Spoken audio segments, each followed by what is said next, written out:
प्यारे बच्चों, पिछले 2 दिन से मैं कोई वीडियो अपलोड नहीं कर पाया। मेरा स्वास्थ्य थोड़ा ठीक नहीं था। तो आज मैं कूलॉम लॉ और property of charges, quantization of charges पे न्यूमेरिकल सॉल्व कर रहा हूँ, जो एनसीईआरटी के क्वेश्चंस हैं इंक्लूडिंग एग्जांपल्स। तो उसका जो पहला एग्जांपल था, if 10.9 electron moves out and from of a body to the another body every second, how much time to require to get the total charge of 1 coulomb on the other body। मतलब ये एक body ये थी, इसमें से हमने इसको connection किया तो इस बॉडी में ट्रांसफर हो गए इलेक्ट्रॉन 10⁹ इन 1 सेकेंड पर सेकेंड। एक सेकेंड कितने, एक सेकेंड में कितने इलेक्ट्रॉन जा रहे हैं? 10⁻⁹ अच्छा, टोटल चार्ज कितना शिफ्ट करना है? यहां से यहां में शिफ्ट करना है कितना? 1 कूलम ऑफ चार्ज को शिफ्ट करना है। तो टोटल चार्ज, तो टाइम इक्वल्स टू एक फॉर्मूला है, number of time equals to total charge upon charge flow in 1 second. Charge flow in 1 second, charge flow in 1 second, ये हो गया। और टोटल चार्ज आपका कितना था? 10⁻⁹ कूलम।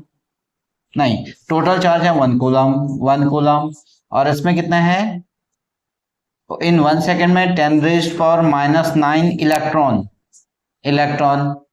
तो एक इलेक्ट्रॉन में चार्ज कितना है? इंटू 1.6 इंटू 10⁻⁹ कूलम, इतना था। तो इसको शिफ्ट करेंगे तो इक्वल्स टू कितना हो गया? 1 कूलम अपॉन ऑफ कूलम और कूलम से कैंसिल कर दें, कूलम से कूलम कैंसिल कर देंगे और ये पर सेकेंड है, यानी एक सेकेंड की बात कर रहे हैं, इन सेकेंड आ गया। अब 1 कूलम से 10⁻⁴ इंटू 10⁻⁻10 यहां से कितना हो गया? ये वाली कंडीशन आपकी आ गई 9 और 19 को हमने अगर ऐड करेंगे तो कितना हो जाएगा? -10। तो -10 इक्वल्स टू, तो इससे तो ये 0 कैंसिल हो गया, तो बच गया 10/16 इंटू ये पावर ऊपर जाएगा तो बच गया 10। तो अब ये कंडीशन हमारे पास इतने आ गई, तो एक 0 और कर सकते हैं हम इसको, 10 इंटू 10⁻100 इंटू 10⁻9/16। इसको सॉल्व करेंगे तो 6.25 इंटू 10⁻9 सेकेंड। अब इतना सेकेंड है, इसको हम चेंज कर सकते हैं आवर में। आवर में कैसे चेंज करेंगे? सेकेंड को पहले मिनट में 6.25 into 10⁻9 upon 364 into 24 into 60 into 60। देखो ये तो सेकेंड को मिनट में नहीं, एक ही 60 होगा, एक ही 60 है। कितना? 364 इंटू 24 इंटू 60।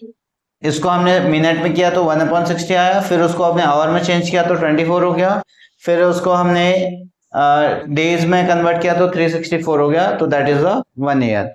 तो इसको सॉल्व करने के बाद हमारे पास अप्रोक्सीमेटली 198 ईयर आता है, यानी एक कूलम ऑफ चार्ज को कलेक्ट करने में हमारे पास कितना, इतना टाइम लगेगा।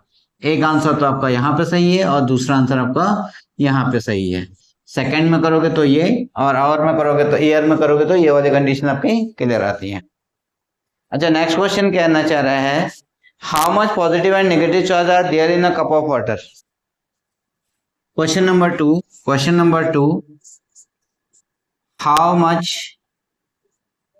how much positive and negative charge, positive and negative charge are there in a cup of water,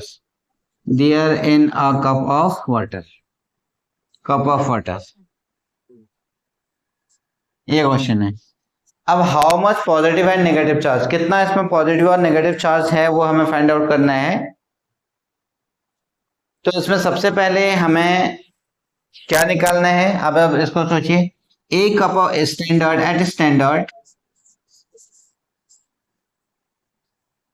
standard में a cup of water cup of water equals to 250 gram 250 gram of water. तो अब आपको इसको सबसे पहले क्या करना है, नंबर ऑफ मोल्स निकालने पड़ेंगे। नंबर ऑफ चार्जेस को 6.022 से मल्टीप्लाई करना पड़ेगा। फिर उसके बाद हमारे पास टोटल कितने चार्ज हैं उसमें, तो दैट इक्वल्स टू H2 का, वाटर का मतलब H2, 2 आपके हाइड्रोजन के हो गए और बाकी कितने 8 उसके हो गए, किसके, ऑक्सीजन के। तो टोटल चार्ज कितने हो गए 10। तो इसमें अब आपने ये निकाला molar mass of water, water का मोलर मास कितना हो गया 18 ग्राम। नंबर ऑफ मोल्स कितना हो गए, number of moles equals to 250 upon of 18 और इक्वल्स टू 11, इतना रहना, तो इतने नंबर ऑफ मोल्स हो गए। तो अब एक मोल में कितने number of molecule, number of water molecule H2O molecules equals to 250 upon of 18 into 6.022 into 10 raised power 23। इतने मॉलिक्यूल हो गए, इतने क्या हो गए मॉलिक्यूल ऑफ वाटर, ठीक है। Number of H2O molecule equals to 25 upon of 18 into 6.022 into 10 raised power 23 molecule। अब now number of positive charge equals to 2 plus of 8 equals to 10। तो total positive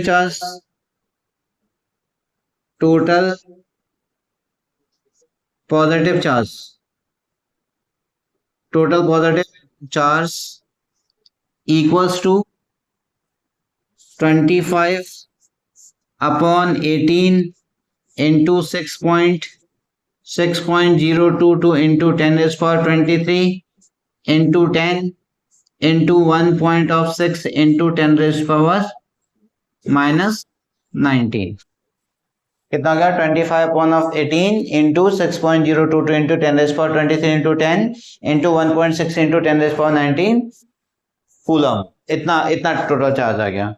और अगर हम इसको सॉल्व करने की कोशिश करते हैं तो ये 1.34, तो इक्वल्स टू कितना हो गया 1.34 इंटू 10 रेज़ पावर 7 कूलम, इतना आ जाएगा। अब कैसे, यहाँ पे देखें, अगर हम इसको सॉल्व करने की कोशिश करते हैं 19 इश्यू इसका कौन रहा है 23 और 23, 19 में से 23 को माइनस करेंगे तो कितना हो जाएगा, तो ये बचेगा 4, बाकी इसको सॉल्व करने का 10 रेज़ पावर 27 कूलम।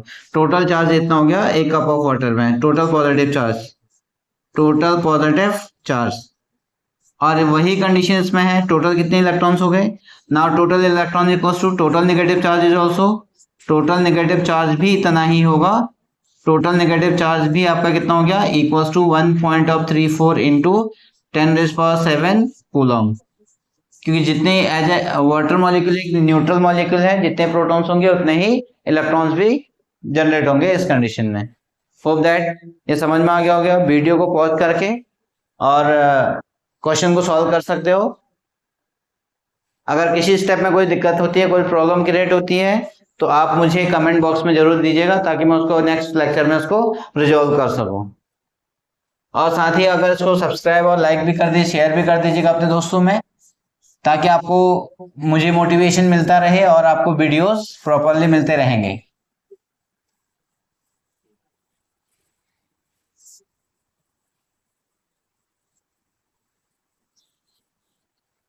हाँ, इसके बाद इसमें नेक्स्ट क्वेश्चन था कूलॉम्स लॉ पे बेसिस पे। अच्छा, एक क्वेश्चन इसमें और आता है, एक क्वेश्चन और आता है उसमें मैक्सिमम आई थिंक सो इसमें क्वेश्चन तो नहीं है वो वाला, बट इम्पोर्टेंट क्वेश्चन है। हाँ है क्वेश्चन है वो वाला।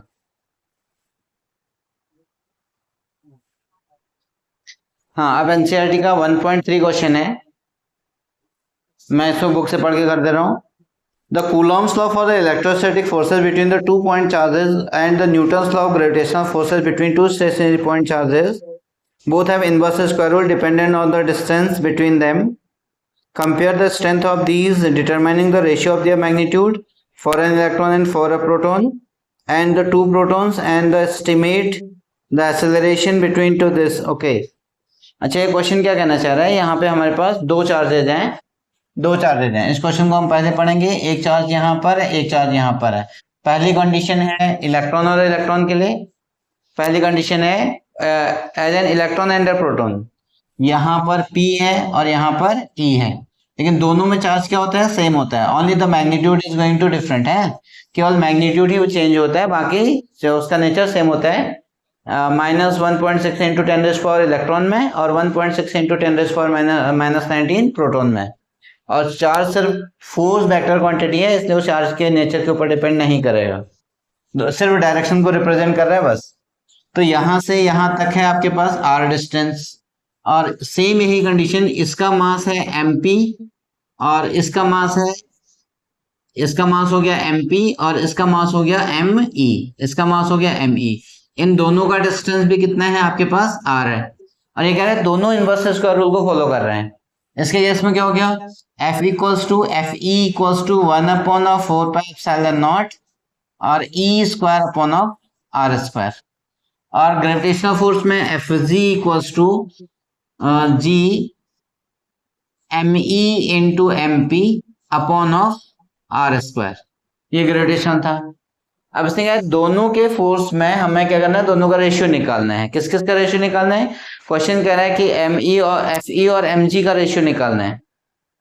अब बट नाउ यहाँ पर ग्रेविटेशनल फोर्स, ओके, तो modulus of me upon of Fg equals to 1/4πε0 E square upon of r square upon GME MP upon of r square.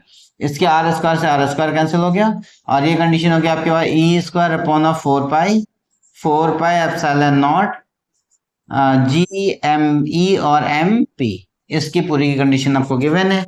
इस पूरे की वैल्यू 1/4πε0 की वैल्यू मैं रख देता हूँ 9 इंटू 10⁹ और into E square 1.6 into 1.6 into 10⁻⁻19 into -19, दो बार लिख दिया इसको, और अपॉन 6.67 इंटू 10⁻11, और इसमें हो गया me, आई थिंक सो me का मास दिया हुआ आपको, इसमें इलेक्ट्रॉन का मास 9.11 इंटू 10⁻31, हाँ 9.11, वैसे हम लोग 9.1 लेते थे, 9.11 minus 10⁻31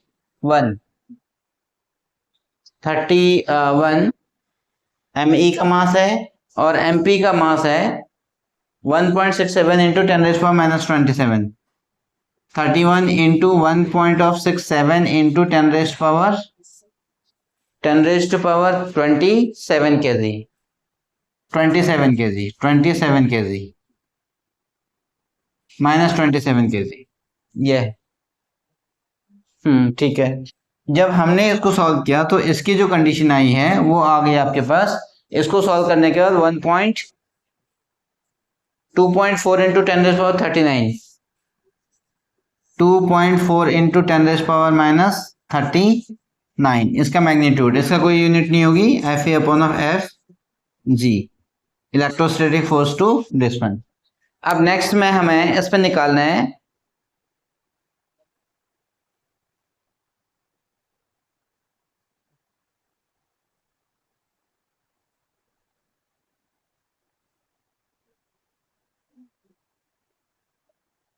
second part, between the two proton, I think so between the strength first two proton. अच्छा, टू प्रोटॉन के ऊपर निकालना है। दूसरी कंडीशन है हमारे पास between the two proton, same as here, same as.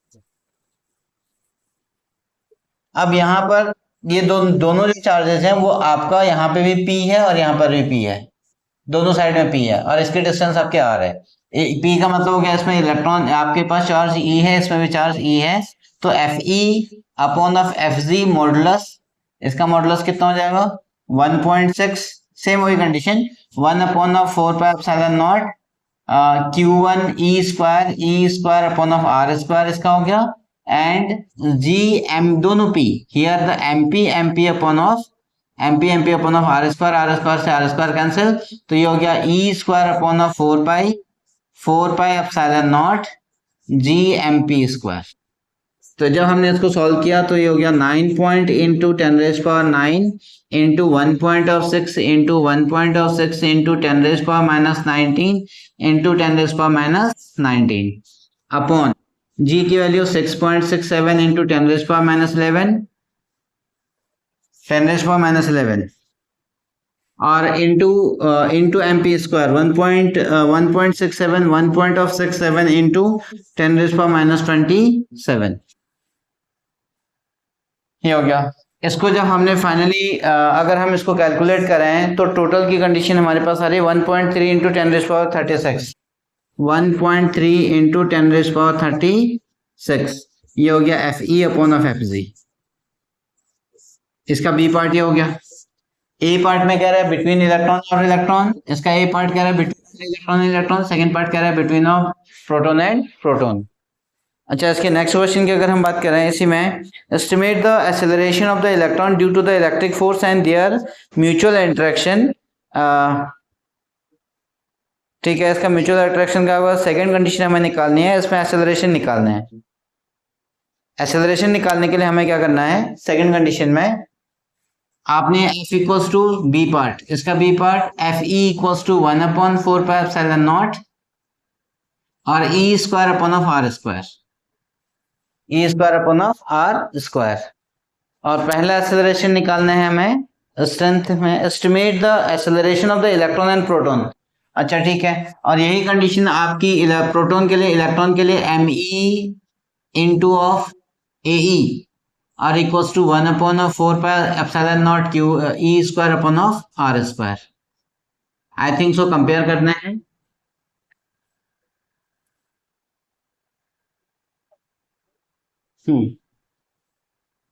तो इसमें चलो इसको पहले हम फोर्स निकाल लेते हैं। फोर्स इन दोनों के लिए आपके पास सेम होगा, तो फोर्स इक्वल्स टू कितना हो गया 2.9 into 10⁻9 9 into 1/6 into 1/6 into 10⁻⁻19 to the 38 and upon R square. अच्छा, R square I think so इसने 1 एंगस्ट्रॉम के बीच में की बात कर रखी है। 1 एंगस्ट्रॉम का मतलब हो गया 10⁻, हाँ they are keeping the 1 angstrom 10⁻⁻10 metre, 10⁻⁻10 metre का स्क्वायर ये हो गया। इसको जब हमने सॉल्व किया तो एफ ई इक्वल्स टू, इसको सॉल्व करने के बाद हमारी कंडीशन आ गई F E equals to 2.3 into 10⁻⁻8 newton, इतना हो गया। फोर्स दोनों के लिए सेम है। अब एक्सेलरेशन की बात करते हैं। For acceleration of electron equals to कितना हो गया, तो F M E into of A E is equals to 2.3 into 10⁻⁻8 newton ही हो गया। इसमें से ए ई निकल गया हमारे पास 2.3 इंटू 10⁻�8 न्यूटन और डिवाइडेड बाई एम कितना था इलेक्ट्रॉन का 9.11 इंटू 10⁻31 जब इसको सॉल्व करेंगे तो हमारे पास 2.5 इंटू 10⁻22 मीटर पर सेकेंड आ जाएगा, ये आ गया। और सिमिलरली अगर हमें इसका निकालना है प्रोटॉन का, एपी कितना हो गया, AP equals to same as यही 2.3 इंटू, सिर्फ डिफरेंस किसका है हमें मास का, न्यूटन अपॉन ऑफ मास हो गया इसका 1.67 इंटू 10⁻27 ये हो गया। ये इतना केजी आ गया। किसका मास है ये प्रोटॉन का मास है। और इसको सॉल्व करने के बाद हमारी कंडीशन कितनी आ गई 1.4 इंटू 10⁻19 मीटर पर सेकेंड आ गया। ये हो गया आपका एक्सेलरेशन ऑफ एपी। तो इसमें 3 कंडीशन, बहुत अच्छा क्वेश्चन था। फर्स्ट क्वेश्चन में तो हो गया हमारे पास दोनों इलेक्ट्रॉन को रखा और उसका मास को के लिए सॉल्व किया, ग्रेविटेशन फोर्स और उसका रिलेशन निकाला, तो इतना आएगा दोनों का रेशियो। और सेकंड कंडीशन में जब हमने दोनों प्रोटॉन का रखा तो उसका रेशियो इतना आया। और नेक्स्ट कंडीशन में कह रहे हैं कि जब हमें इलेक्ट्रॉन का एक्सेलरेशन कितना होगा और प्रोटॉन का एक्सेलरेशन कितना होगा। ये कंडीशन आपके इसमें समझ में आ गई होगी। तो 2 क्वेश्चन कंप्लीट हो गए।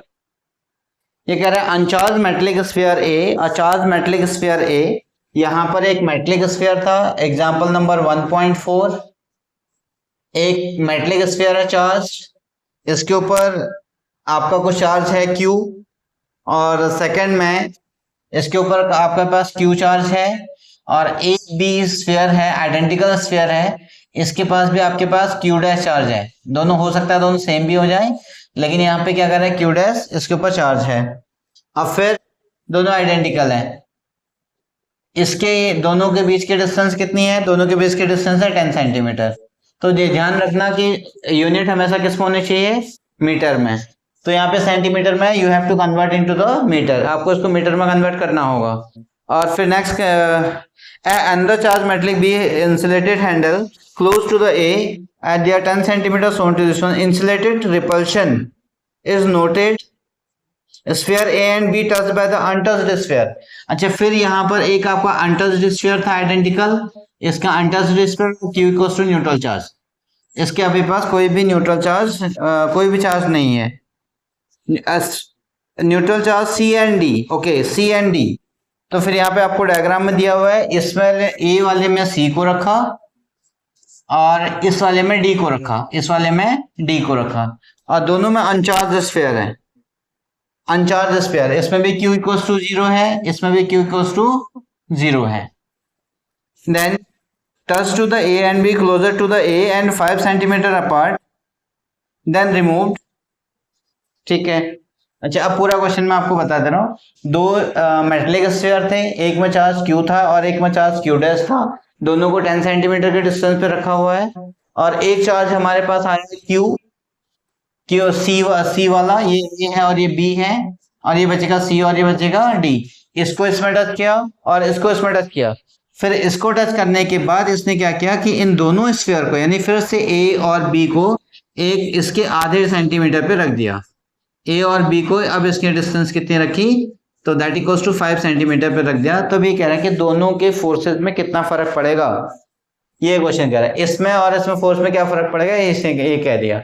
तो ये क्वेश्चन आपका एडिटिविटी ऑफ द चार्जेस के ऊपर डिपेंड है। अब इसमें देखो केस वन में अगर मैं इसको सॉल्व करूं, फर्स्ट आपके पास इसके पास Q चार्ज था और इसके पास भी Q charges, Q dash charges है, ये है आपके पास A और ये है आपके पास B, इसको हमने 5 सेंटीमीटर 10 सेंटीमीटर पे रखा हुआ है, 10 सेंटीमीटर पे रखा हुआ है। तो इसमें टोटल फोर्स कितना हो गया, F equals to F1 equals to 1/4 pi epsilon nought and Q dash upon of 10 into 10⁻⁻2 metre का whole square, centimetre is converted into the metre, तो ये हो गया 2 F डैश। सेकेंड, फिर इसने क्या किया, इक्वेशन फर्स्ट हो गया, इक्वेशन फर्स्ट। अब इसमें A को C के साथ टच करा दिया, ये यहाँ पे A था यहाँ पे C था, दोनों में चार्ज ट्रांसफर हो गए, इक्वल चार्ज हो गए, तो इसमें Q/2 चार्जेस बचा और इसमें भी Q/2 चार्जेस हो गया। अब फिर क्योंकि चार्ज को इक्वली डिस्ट्रीब्यूट किया है इसने, तो यहाँ पे यहाँ पे हो गया आपके पास B और यहाँ पे हो गया आपके पास D, इसमें Q डैश चार्जेस था, इसमें Q/2 हो गया और इसमें भी कितना हो गया, Q डैश बाई 2। पहले कितना था, इसमें Q डैश था चार्जेस और इसमें कितना था 0, इसमें कितना था पहले Q था और इसमें कितना था 0। तो ये दोनों कंडीशन हो गई आपके पास, एडिटिविटी ऑफ द चार्जेस, दोनों का टोटल नेट चार्ज हो गया वो रिडिस्ट्रीब्यूट हो गया। देन रिमूव, अब इसने इस A को हटा करके इस D को भी हटा दिया, C और D दोनों को हटा दिया। अब इनको A को यहाँ पे रखा और यहाँ पे इसको B को रख दिया। अब आप सोच सकते हैं कि इसके ऊपर चार्ज कितना रह गया, अब यहाँ पे Q/2, इसके पास कितना रह गया Q/2, लेकिन इसकी जो डिस्टेंस थी वो इसने 5 सेंटीमीटर के ऊपर रख दी।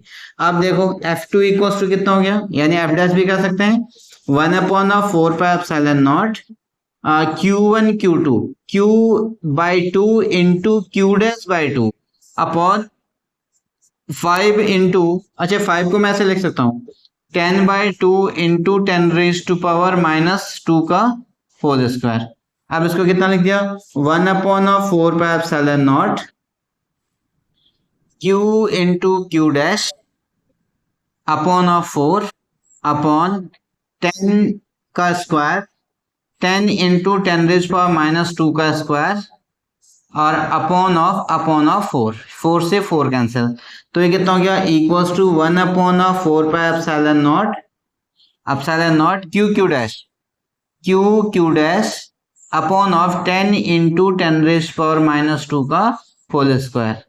ये मेरे ख्याल से पहले का ही फोर्सेज आ गया, सेम एज फोर्सेज आ गया। कौन सा, ये वाला फोर्स फिर से जनरेट हो गया। तो दैट इज लास्ट आंसर क्या है इसका।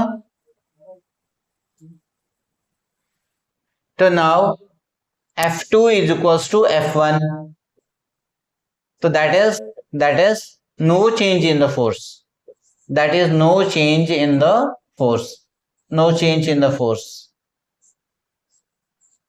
अब फोर्स में कोई भी चेंज नहीं हुआ, तो एज इट इज रहा।